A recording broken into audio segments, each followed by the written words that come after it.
All right, it's Friday, April 19th, 1935. We are in room 333 in the U.S. Senate office building. We're in the middle of a hearing. It's a committee hearing. The air is kind of, stale because these things are often boring. And this committee hearing might be the most boring one of the year because you know what it's about? It's about soil, soil conservation. So not exactly about gangland violence or prostitution or anything exciting like that.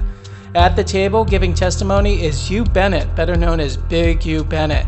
Now, Hugh Bennett, he's an interesting character. He is a soil expert, which doesn't sound very exciting, but he is a bit of a showman. Okay, he does know how to put on a show, as we're going to see. He's going to put on one of the greatest shows of all time in Washington. He's going to channel and harness Mother Nature to put on a show. Now, he's there trying to talk about the dire circumstances in the middle of the country and the Dust Bowl. He's talking about rabbits, proliferation of rabbits, rampant locusts, crop failures, mass exodus of people. But it's still not really capturing the attention of the senators. Listen, if you're a U.S. senator, you have to at least appear kind of interested, maybe feign some compassion. But quite frankly, if you're a U.S. senator right now, you're thinking, hey, what do you want me to do? Do you want me to make it rain in Kansas? We can't buy rain for Kansas, so I'm not sure what you're doing sitting here in front of us. And so the banality is pretty high, and, Hugh Bennett, who's a talker for sure, but he just won't stop talking. He seems to be, if anyone were looking closely, stalling for time. And indeed, at one point, one of his assistants comes in, he leans over and says into Bennett's ear, hey, just keep talking, just keep talking. He does it so well, he extends it so long, that something really strange starts happening. Yes, it starts getting dark. The lights are on, there's no blackout. It's not black yet, but it's dim. And when it gets dim like that, everyone's going to leave their chairs and they're going to go to the windows of room 333 in the Senate office building, and they're going to look outside and they're going to see the future. Welcome to Ad Hoc Histories, the Senate versus the Dust. Okay, folks, welcome to Ad Hoc History. I am your teacher, Cody, and time to get to some notes, okay? We're going to get some notes because we need a lot of context for this episode. In some ways, it's all context, folks, all of it. We'll get to you, Bennett, in a little bit, but let's set the stage, shall we? And we're going to go horizontal for our notes, which doesn't mean we're going to go to sleep, although that could happen. It's usually almost always horizontal. If it's vertical, it's some kind of stressful new situation. We don't like to do that here at Ad Hoc Histories. Okay, and let's start by drawing the good old United States of America. All right, little Great Lakes situation up here. No one totally knows or cares. We might get some trouble around Cape Cod, but it's not that bad. Maine's looking a little funny, but then Florida is usually an issue. Yep, always. And then Texas, you can kind of just, whatever. I don't know. I've done worse, not by much. And today we're going to be talking about the plains, okay? We're going to be talking about the plains, and let's just kind of trace it out just a little bit, okay? It's not exactly a science, okay, where the Dust Bowl was, right? But we're going to be talking about the Dust Bowl, obviously.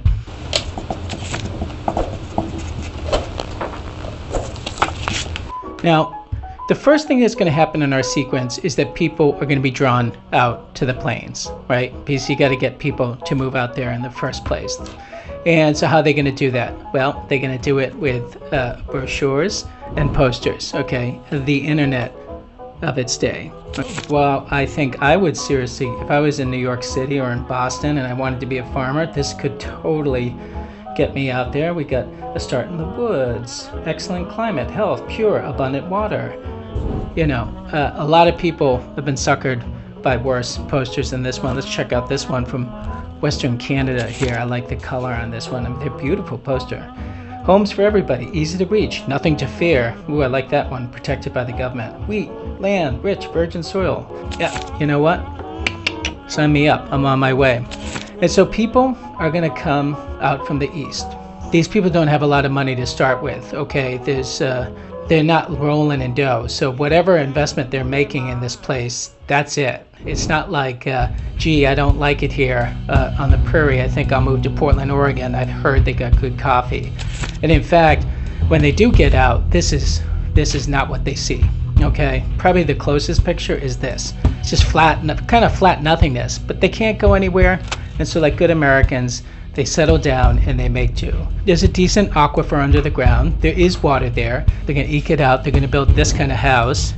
It's like a sod house, which is, I guess, is built out of sod. I don't even know what sod particularly is. Dirt, wheat's going for 25 cents a bushel or something like that, let's say. I don't know exactly.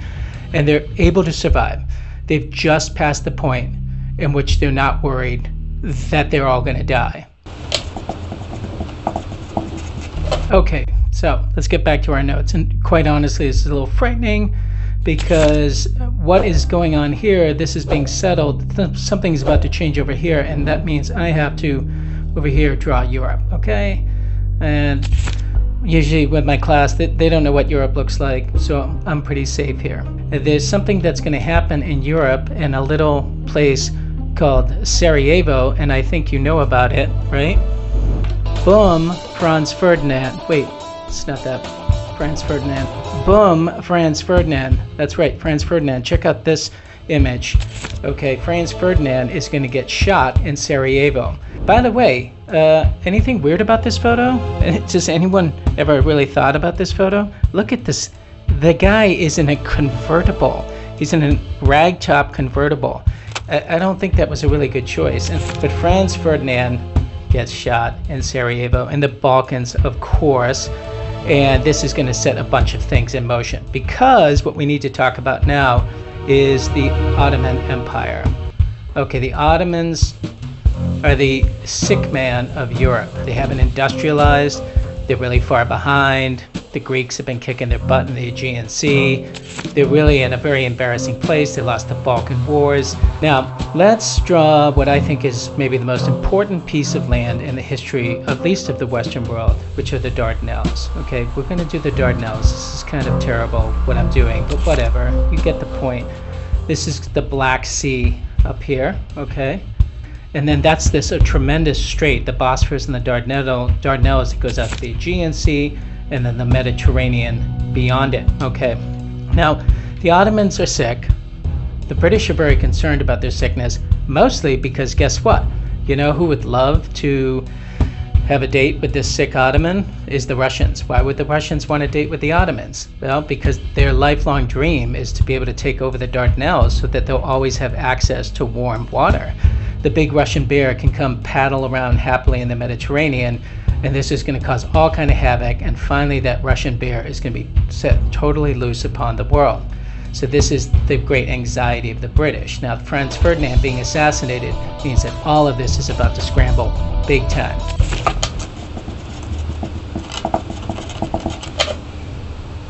Okay, so it's wartime, right? Everyone's lining up for war. And the Ottomans had been totally ignored before the First World War because they were sick. And what's going to happen? Well, the Ottomans could align themselves with the Russians, you know, go on a date with them, but that's not a date they necessarily would ever come home from. And so, in fact, the natural alliance would be with the Central Powers, right? Germany, Austria-Hungary, and the Ottoman empires are going to fall in love with one another, right? And the Ottomans don't have much of a military to speak of, but they do have this massive asset in the Dardanelles. So guess what? Guess what the Germans can ask the Ottomans to do? Very easily, like almost without any effort. The Ottomans can close down the Dardanelles. That means any ship from Russia leaving the Black Sea and trying to get into the Mediterranean can't get out anymore. They're totally stuck. Now, how does this affect our story? Well, guess what comes out of Russia, folks, or Ukraine, or that area? I think we know. And by the way, I think these are pretty relevant notes, if you know what I mean. A wink, a wink. Well, what comes out of Russia and the Ukraine is wheat. Now none of that wheat can get out of the Dardanelles and into the Aegean and the Mediterranean, and it can't get out to the world market. Hello? Something is about to change here in a big, big, big way. What's going to happen is that the price of wheat is going to get so inflated, so very inflated, it's just going to go boom, boom, boom, and it's going to go up to $2. And then it even goes bang beyond $2. I don't know what it went to, maybe let's say $2.35. Well, this is going to, think about it. It's going from a quarter to $2.35 a bushel. That's huge. So what's that going to end up, what's going to happen? A couple of things. One, more people are going to come from the east because they see there's money to be made. They may not be farmers. They may send people just to plant it and then harvest it at the end of the season. And so you can imagine this area that had been just kind of desolate and just barely struggling is just going to explode with wheat. It's just so much wheat is going to come out of this area. It's going to be unbelievable. And it's getting top dollar, and big white houses are going up, and downtowns are formed, and concert halls are made, and it becomes a totally transformed space. In just a couple of years, it goes from really sod houses to mansions, really.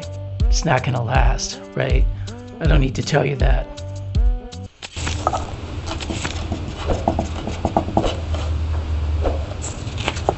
Okay, and then something I think even more interesting happens. Guess what happens? The war ends, and this opens up again. It opens up, and that means that wheat coming from Russia, Ukraine area can now go out into the world and start flooding the world market with cheap wheat, right? And in fact, the price of wheat starts going down very, very quickly. Okay. Now, at this point, it would have been awesome if farmers here thought to themselves, the price of wheat is really going down. Maybe just take a little bit of a break here. We can all just take a break and grow less wheat because that'll bring the price back up again. But that's not what happens. Instead, farmers are like, hey, I'm not making so much money off this wheat anymore. I guess I got to just grow more wheat. Well, guess what happens to the price of wheat? It just goes into the basement. It gets lower than it had been before. And the other thing that's happening is, guess what? These speculators from the east, they've plowed up the land, but they don't plant. They don't plant because the price of wheat is so low. So now you have a bunch of land that's been plowed over, but not seeded. The aquifer beneath this land is getting drier and drier, and all of this is gonna lead to the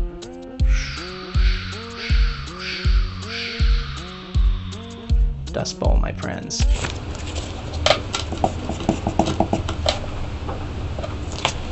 All of this dust is going to get picked up, and it's going to create these tremendous dust storms that are just going to roll across the prairie into these towns and just sandblast everything in sight. Just to be clear, if you were in a dust storm, it could come very quickly, and then you would suddenly not be able to see the front door of your house. You'd have to crawl to your house. Cows are getting blinded by this dust. Dust is coming through every crack. Like, I know we might imagine, well, close the door and close the window. What's wrong with you? No, it's coming through every crack. You can't keep it out. People are getting dust pneumonia and dying. Sand is piling up to windows. Some houses are being abandoned. Static electricity was unbelievable. Barbed wire fences would crackle with electricity. You would go to shake someone's hand, and the static electricity could knock someone over. Bunny rabbits are everywhere. I'm not totally sure why that is. There's a huge proliferation of bunny rabbits everywhere, which is kind of the soft and cuddly side of the apocalypse until they go clubbing them by the thousand. Not so soft and cuddly. And then this is a really cool scene. I just want to give a shout out to one of the best books I've ever read, which is Timothy Egan, always excellent. His book, The Worst Hard Time, which so much of this comes from. In it, he talks about there's this like father and his son, and they're on their front porch, and they see a dust storm in the distance, and they're like, dust storm. But then they go inside, but then they're like, hey, wait, it's something weird.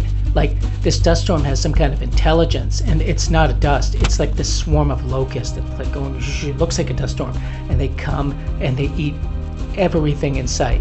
I mean, I don't know why some environmentally conscious Hollywood star hasn't made a movie of the Dust Bowl, because it is really compelling and really frightening.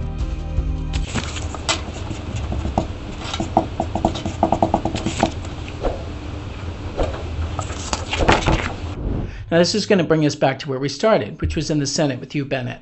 The government had kind of helped out in drips and drabs, kind of like reactive stuff with the Dust Bowl. But Hugh Bennett's out there, and he's actually trying to spread the gospel of soil conservation, which, again, it's not that fascinating, but it could be very useful.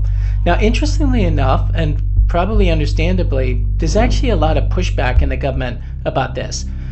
We're not going to make it rain out there. That's God's work. They've used up the aquifer. We should just leave this land for dead. Like, this is gone. This is going to be a desert in 50 years, right? It doesn't affect us. They probably shouldn't have settled there, and they just need to move to California. So there's really a lot of government apathy around this. They're sitting in Washington. It has no impact on them. And so they're ready to just hear Hugh Bennett out and then just move on, right? Let's get this done with. Go have some steak and scotch and call it a night, right? But now Hugh Bennett, he has a secret, actually, because 5 days before his testimony is scheduled, a giant dust storm had kicked up in the Plains state. So he's sitting there. He knows these senators are bored. He is straight up stalling for time. He's talking about Thomas Jefferson and yeoman farmers and the Roman Republic and his experience with farming and all of that stuff. And he's just kind of going in loops. And the senators are like, oh my God, what's wrong with this guy?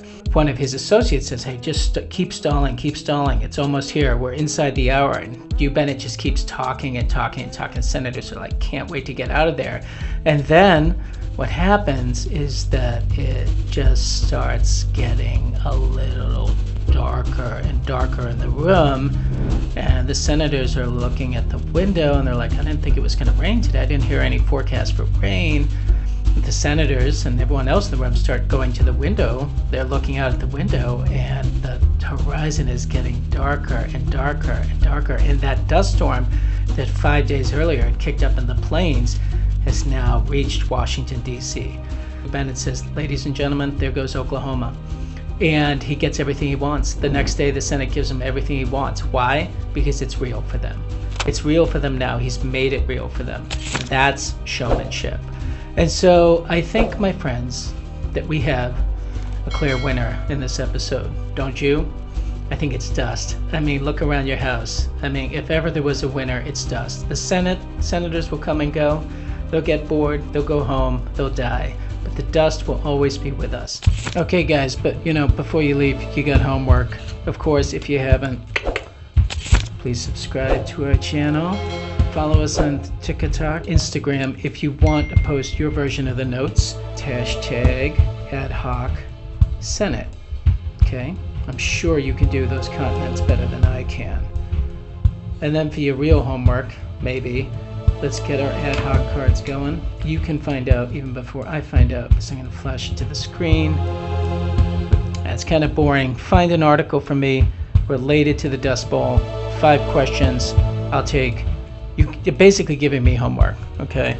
And I guess I have to answer them because I said so. And that's it. We'll see you guys soon.